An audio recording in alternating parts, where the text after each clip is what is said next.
बातमी नांदेडमधून आहे। नांदेडमध्ये शरद पवार गटाला आता धक्का बसलाय।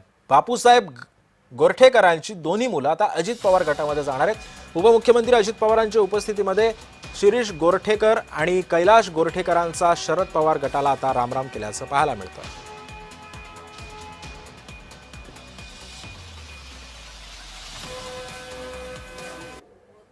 पहिल्या प्रथम राष्ट्रवादी काँग्रेसचे दादा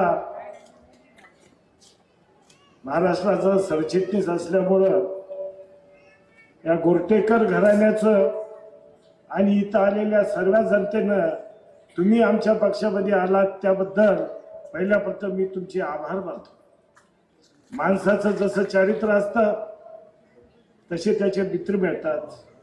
कैलासवासी बाबासाहेब गोरठेकर, कैलासवासी बापूसाहेब गोरठेकर यांच्या मार्गदर्शनाखाली यांच्या विचारासाठी प्रेम करणारी या ठिकाणी आलेली या तालुक्यातील या पंचकोशीमधील सर्व जनता आज तुम्हाला मी सांगतो, आदरणीय आताच कैलास भाऊनी सर्व गोष्टी आपल्या पुढे दाखवा सांगितल्या। दादा काय काय केलं, तुम्ही काय केलं, पण गोरठेकर घराणं आणि पवार घराणं तुम्हाला मी सांगतो दादा, आमचं घराणं हे एक आहे।